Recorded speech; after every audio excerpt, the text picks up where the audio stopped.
Okay, guys, we are back with the Coach Track podcast. And today, me and Dan are here to talk to you about becoming a digital nomad, leaving the UK, packing our bags, taking our business abroad, how we've done it, why we're doing it, the big influences, the big reasons. Dan, great to have you on again, mate. Great to talk to you about this. Tell us a little bit about where you're going, Dan, and your exciting travels. Yeah, so I'm just kind of dipping my toes in the water at the moment. Maybe about 2 months, I'll be traveling around Bali, Thailand, Vietnam, all these good digital nomad places. Maybe they've been a bit cliched over the years, but I think a lot of coaches, especially in the UK, are still thinking about moving.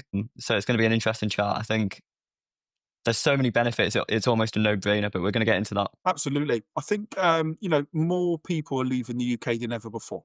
I'm not going to go into a political debate or talk about the UK in terms of that, but there's a reason that people are leaving. I think, me and you are maybe not leaving for those reasons. For me, it's to enrich my, coaching company, to enrich my opportunities. Why Rwanda? Obviously, that's the start of your journeys, isn't it? Tell me a little bit more about that. So I'm starting in Rwanda. I thought, you might as well dive into the deep end. Why not? It's not as weird as you think it is. It's actually quite a nice country, but yeah, we'll see how that starts. It's always good to kind of push yourself out of the comfort zone, especially before you go into all these places for like a long time, because you want to see how you kind of cope and all this good stuff. So yeah, it's going to be an interesting one. It's going to be good content as well. Like the hooks saying like I'm in Rwanda are going to be quite funny, but yeah, we'll see. Yeah, absolutely. I went to Kenya a few years ago on a safari, and I can imagine Rwanda's going to have the same sort of vibes, just endless amounts of open space. And that leads me into that thing about content creation and being in the right space, the right, being able to dip into levels, in terms of being creative. I feel like the UK is so negative at the moment. Even when you go, I've not had a drink in 170 days, but even when I do go to the pub, everyone just wants to complain about England. It's just the mood is bad, England. And I feel that impacts on me. That's a big part of me going away, is to be excited, is to, when you're in nature, when you're on the beach, when you're in the sunshine all the time. I do feel that not just makes you happy, but makes you more creative. Do you agree, Dan? Is this a big reason for you to go, to sort of like tap into that creative mindset? Yeah, I think that the easiest way to change your results is obviously to change your behavior.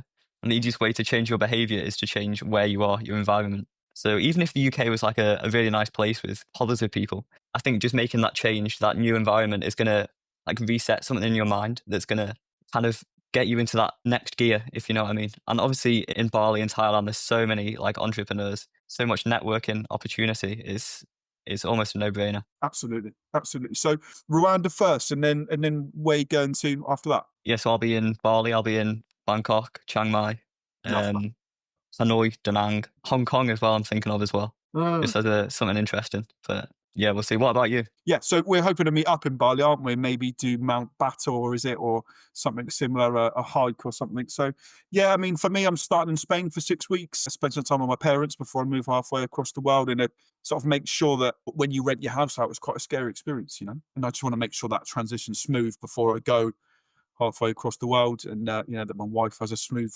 transition to moving over as well. And then Bali, Bali for 2 months, Canggu, and I'm hoping that's where my wife likes, if that makes sense. So part of our big thing was to spend an extended amount of time in, let's say the digital nomad hotspots, Canggu, Chiang Mai, Da Nang, and to see what one my wife likes most, so we can maybe set up shop, maybe stay there a little bit longer. But Dan, you've not been to Bali before, have you? I haven't. No. Yeah. So I went on my honeymoon a few years ago, and that was when I went to Bali, was the moment the floodlights opened, if that makes sense. Where I had the craziest job on the planet, I was stressed, I didn't quite see a future in it, I didn't know what I was going to do. And you're in Bali and you see all the digital nomads sat on their laptop, sat around the pool, in cafes, and guess what? They're happy. And not just happy, they're dialed in. You can tell from the vibe and the energy in the area that they're enjoying what they're doing. And it was that moment when me and my wife both looked at each other and went, we can do this. It's not like, we want to do it. Everyone wants to do it. It's that difference between a want and a need, isn't it, that we spoke about, but we can do it. And I guess that's been a big part of my journey over the last 2 years, and me and you working together, Dan, is getting everything we've got into a level where I don't have to sell my house to finance me going, but rent it out because we've got something substantial to take away to keep us there. And that's that real difference between a want and a need. And that's the big thing that we say to lots of coaches, isn't it? Is you got to have an end goal. You got to have something that wants to motivate you to get there. So Do you agree on that, Dan? What's your end goal? What's motivating you to going for this? Yeah, I think if you want to build a $1 billion business, you're not gonna do that in Bali. You're not gonna do that in Thailand. But if you're like, kind of like a normal person and you're not absolutely crazy psychopath, then it kind of makes sense. Especially as a coach, you've got that kind of location freedom. You can work from home. More and more people can do that as well. So yeah, it makes sense. And there's obviously a lot of great people there as well that you can talk to, and they're gonna level you up as well. Like especially because it's so cheap. Like it's absolutely ridiculous. Like if you look at the prices, it's like £10 a night for a hotel. It's absolutely ridiculous. Absolutely. I mean, it's not just cheaper; it's outrageously cheaper. My parents come over from Spain a few months ago, and I took them to my local pub, and my dad ordered a beer, which you can have in Spain. By the way, that pint of beer in the pub in the UK was £6.80. That same pint that my dad can get in Spain is €1.50. That same pint in Bali, I believe, is probably about £1. In Da Nang, it's even less. So it's like that is across the board. Food, accommodation, travel, everything. And that's what I can't wait for is knowing it does provide you that opportunity. It gives you that great opportunity for growth as well. We just don't have to worry so much about making ends meet. Don't have to worry about all those things that England is and the UK is honed in on at the moment. So I told you a stat as well, Dan, before I come on, and this is something to think about, is 95% of people in the UK don't leave a 5 mile radius of where they were born. So to become that 1%, to become that top 5%, you've got to take a risk and you've got to jump. So do you feel there's an element of that we're taking a risk, for growth, or do you think we're onto a pretty much like a sure thing? What's your thoughts on that? I don't think it's that much of a risk, honestly, because it's so cheap. Like you're going to be spending less than you would be in the UK anyway, so it kind of makes sense even for a couple of months. If you've got that location freedom, why wouldn't you take advantage of those opportunities, those connections? And if you do like it, you can stay. So Absolutely. it's kind of a different mindset over there as well because obviously everyone's business, everyone's entrepreneurs, so they've kind of got that growth mindset and they're kind of more positive than people kind of taking you down and they don't really want to see you succeed in the UK. I think that's something that's only the UK though. I think even in America they have more like growth mindset where they like seeing people succeed. But in the UK it's a bit of a weird one. What do you think? Yeah, I agree. There is something in the UK where I told you before, and I'll be careful what I say. It's interesting to see how many people you leave behind. Friends that I grew up with, etc. They don't like to see you succeed. I'm not sure that's replicated across the world, if that makes sense. There's an element of it's known as social comparison theory, believe it or not, where keeping up with the Joneses is the expression, but where you compare yourself to others and you don't want them to do well, or you want to compare yourself to others, is a bit of a sad thing, really. And that's why we're in a unique position, Dad, isn't it? Where we built this to a level, we can take it, see where it goes, and try and expand on it as well. And a part of that is meeting like-minded people, isn't it? And you're going to love Bali, by the way. My best recommendation when it comes to Bali is I think when everyone goes, they go to Ubud or they go to Canggu, which is obviously amazing. But Uluwatu is breathtaking, absolutely amazing. Definitely recommend that. After that, Thailand. Where's your next stop? Yeah, it'll be Thailand after that.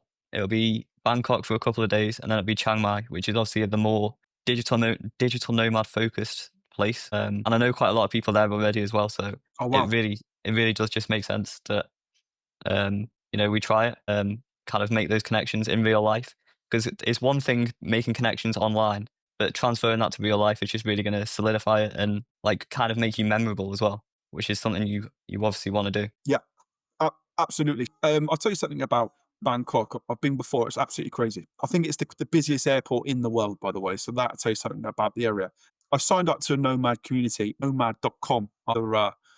I watch a guy called Sergio Sala, and I love what he does, his content. You actually get some real take homes from watching it. You learn as you're watching it. And that was one of the things that I signed up for. Actually, the place that I thought had the most meetups when you see, the consistency or, the amount of events that they're putting on, Bangkok looks to be the busiest, which is interesting. So it goes to show that there's lots of people there. And actually, I was always under the impression that Canggu was the number one digital nomad hotspot. And obviously it's right up there, isn't it? But the more I look into it, looks like Chiang Mai is, isn't it? What's your thoughts on Chiang Mai? What are you looking to do there? I know it's real famous for its food as well. That's one thing I'm really looking forward to trying out. It's also quite close to the tallest mountain in Thailand, which is something that I like. I like doing. I like climbing mountains. So that'll be interesting to do as well. I think places like Dubai that are kind of like the normal or the old kind of digital nomad space. There's just nothing there. It's just sand. So I think, yeah, it's interesting. You get a lot of different characters compared to Dubai to Bali. Those kind of two digital nomad. It's kind of a divide, I guess. But yeah, there's obviously opportunities in both, but it's more livable in like Southeast Asia, I think. I think there's more creative energy there for sure. Saying that, I know Dubai is creating a new sort of content creation visa, and they're looking for people to flood their and to film their content in Dubai. Dubai's changed a lot. When I first went years ago, it was obviously incredibly flashy, really up and coming, but I felt a little empty.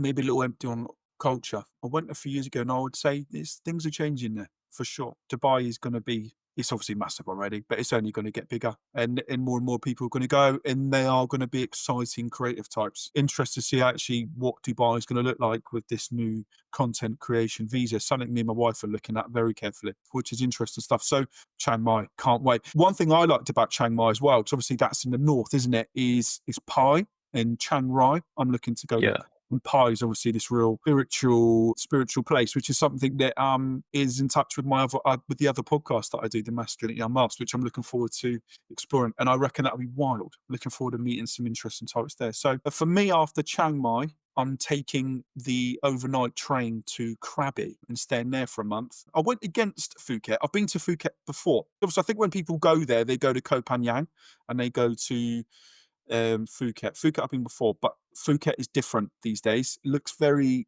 instead of the culture, looks to be more Lamborghinis. Like that's turning into the Dubai of Thailand, if that makes sense. Koh Phangan looks outrageous, but a little short on accommodation. Didn't think, couldn't find anything which maybe fitted what me and my wife were looking at. But Krabi looks like it had everything. So where'd you go after Chiang Mai? Yeah, yeah, So I'll be there. I'll be getting the train to Da Nang as well, which will be an interesting experience. Vietnamese train. I think it's just all about the experiences as well for me. Like you can work and you can get the experiences as well. Especially when you're young like me, you haven't really got that much traveling under your belt, so it'll be an interesting time. absolutely. And it's always an amazing time to go to Vietnam, still a communist country, but developing massively, obviously, as well. So I'm spending a month in Da Nang, a month in Hoi An. Interested to see whether a month in Hoi An's too long. Might be. I like the look of Sapa. Not sure if I've got that pronunciation right, and the Hanoi. So might use that opportunity to go and check out a few places. And then Phu Quoc I'm ending up last, which is obviously like an island in Vietnam.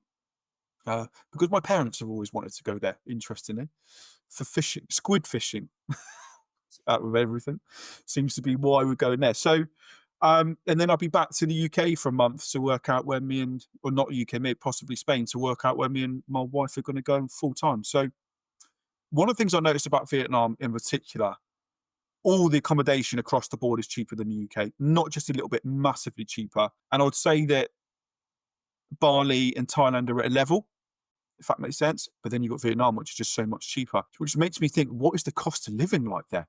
Can you imagine the lifestyle that you could have off, off a cost of living which is that low? Have you thought about that, Dan? Yeah, it's ridiculous. I've got actually a friend who builds websites on X. He's from Vietnam. And he makes like not that much money in UK terms, but he's like top 1% in Vietnam. Like, Wow. so it makes you think like, are you at a disadvantage being in the UK with the high cost of living when you can work remote? Especially with not that many networking opportunities for digital nomads, people like that. It is kind of a disadvantage. You've got less money to spend on investing in yourself or courses or coaches, stuff like that, because you're never too good for coaches, really. There's always bigger fish, so it is a massive advantage going to there. It's a massive disadvantage trying to build a business in the UK, a 45% tax bracket. Can you imagine that? So the harder you work, the more you get taxed. And in this UK, you're taxed to drive, taxed to eat, taxed to go on your bill when you go out, just tax, tax, tax, tax, tax. So it's like you're inhibited. So the harder you work to get to that level, you're punished. Yeah. I'm not sure it's the same abroad. I'm looking forward to experiencing that. Looking forward to a different mindset.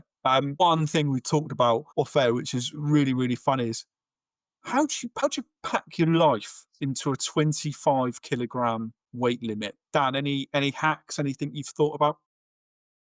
I love the thought of being able to like just have a backpack and that's like all I own, everything in that backpack. Obviously I don't have a house and stuff like that, so it's much easier for me. So I literally just take at the moment in the packing list, I think it's just my laptop, my phone, microphone, and that's about it, honestly. And obviously clothes and stuff, but I don't really need anything else. And I just like that feeling as well. So obviously it's more difficult for you, I know. Well, no, I think because it's not like me and my wife are just going; we're moving. So it's not like it's like an extended trip. We are going for a year upwards, even longer. So part of me has just looked at what's bulky and just tried to cut it down. Even as stupidly as my shoes, it's like I love wearing boat shoes, but if you think how heavy they are compared to say Toms or flip flops, it's a no-brainer that you've got to just scale it down.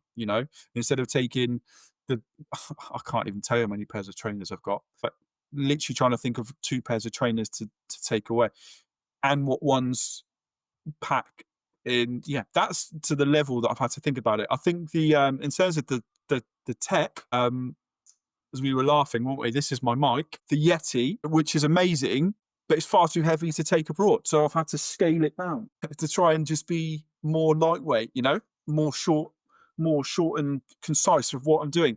Dan, have you had to do anything similar? Any other I haven't really yet, honestly. I don't like think that far into the future. I think I'm kind of a last minute guy. I just a week before I'll be like, oh bollocks, this doesn't fit into my suitcase.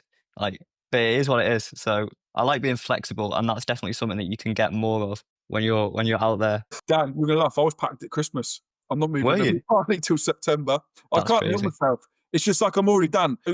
In terms of like advice that I've got, and this is not just from moving abroad, but even my job and all that sort of stuff, having to work away a lot, is packing bags, the little cubes and stuff. They're great. In the past, I've tried to use the bags that suck the air out of. Sounds great, but they just don't seem to work. They might work for one trip, but then I feel it takes its added weight, if that makes sense. So definitely the packing cubes and blocks are really useful. I tried to pack for a week's worth of clothes, if that makes sense, right? Because you can always wash them when you're there. And one misconception and one word of advice that I give in terms of going to Bali or whatever is you think you've got to take this massive wardrobe of stuff, right?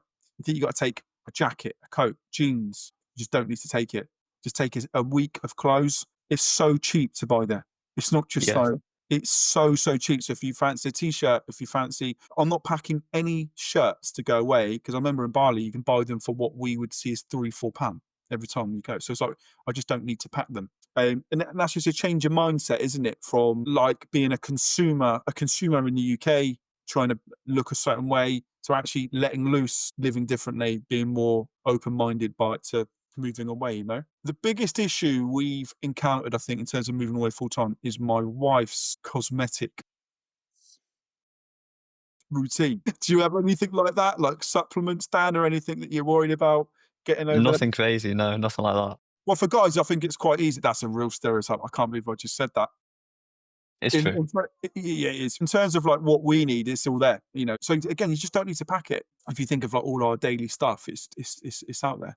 In terms of my wife's more specialist stuff, yeah, we're going to be shipping it out there, which is interesting. Which also goes to show that you can FedEx anywhere in the world, which is another thing. So again, nothing to panic about. I was considering FedExing all of my tech stuff out, which is an option, but I haven't done it. When I'm full time and I decide where I'm going to be for the next 5 years, I might consider something there, but for now, it's just not a possibility. Dan, anywhere else on your list that you're looking at going at? Anywhere else you want to go and explore? I'll be in Singapore as well, which is obviously because you can get a direct off flight from Manchester just for that reason. I think it's always good to like explore different cultures and all this good stuff. And there's a lot of interesting people in Singapore as well.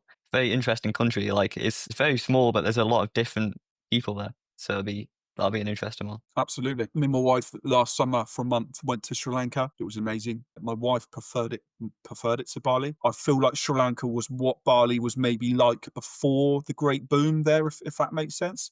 We'll definitely be going back there. The real interesting thing about Sri Lanka is it was rainy season in one part of the country in the south and their peak season in the north. So that has also been a big part of this digital nomad journey, is to work out where the best seasons are in what place, trying to avoid the rainy season. Hence why we're going Bali, Thailand, Vietnam in that order. But really disappointingly, while we've done that trip, we've had to skip on the Philippines, while we've had to skip on Cambodia, where I definitely want to go.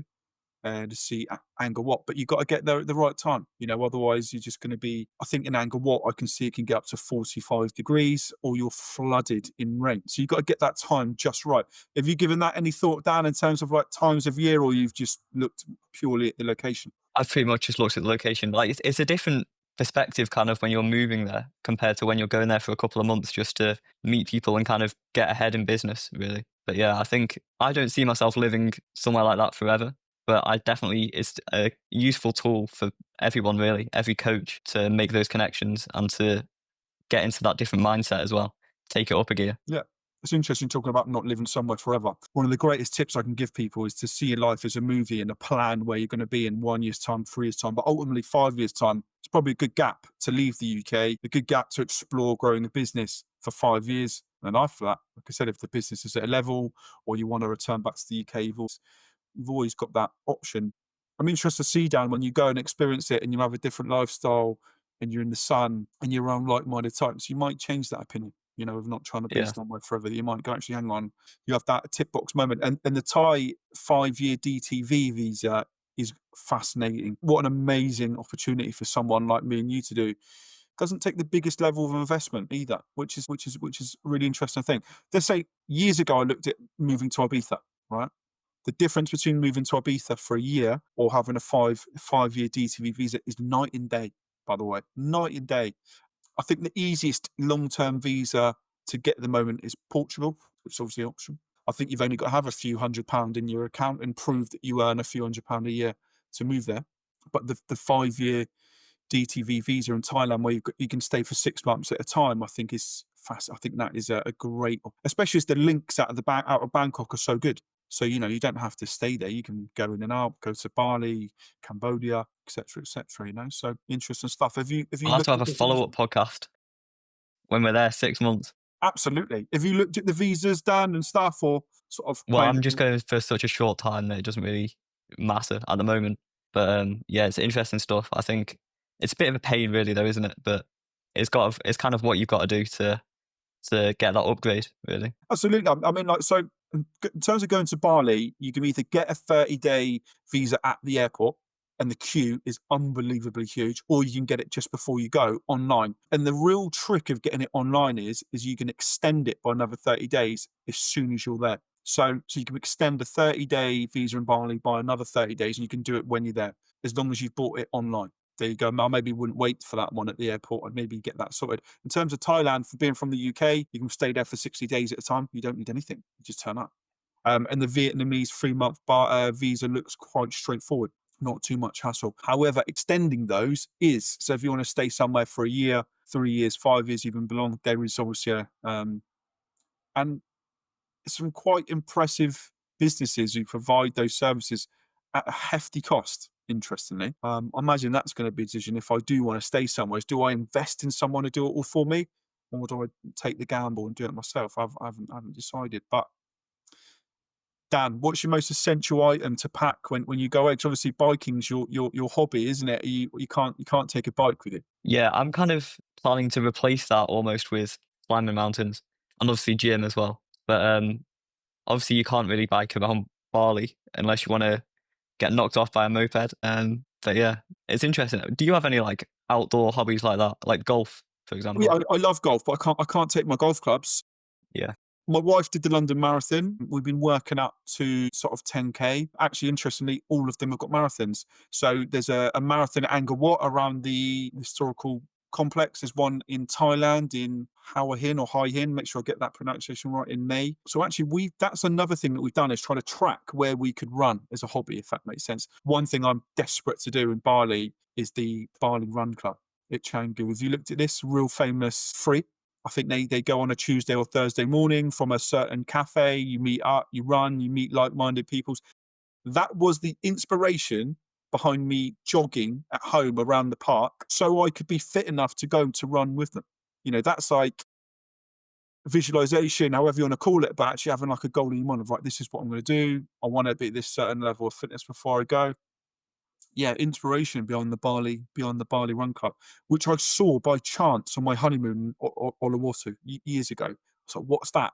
Hundreds of people running together, networking, talking, enjoying themselves, etc. Can't wait to do that. But that brings me on to another thing. There are lots of communities, lots and lots of communities. That nomad.com community that I've signed up looks fantastic. You have an opportunity to meet like-minded people with a system that looks a little bit like Tinder, where looking for friends with a Tinder style app. But I can't wait for all that. And that's not going on in the UK. That's just simple. I feel like that's the best opportunity about traveling, is the enrichment, isn't it? Is meeting people that are living life, if that makes sense. So yeah, you're going to look to take any of that up, Dan, any of the communities or digital nomad sort of meetups? Yeah, I think there's a lot of places that you can meet new people, like the co-working places especially. I've heard that those are really good in Bali and Thailand. Even like gyms and stuff. You're gonna meet a lot of people there. And also I'm looking to do Muay Thai as well. So Yeah, hopefully I'll be meeting some people there. yeah, I've you got a said few friends who do Muay Thai, so it'll be an interesting experience. Hopefully I don't have a black eye for the next podcasts after that, but we'll see.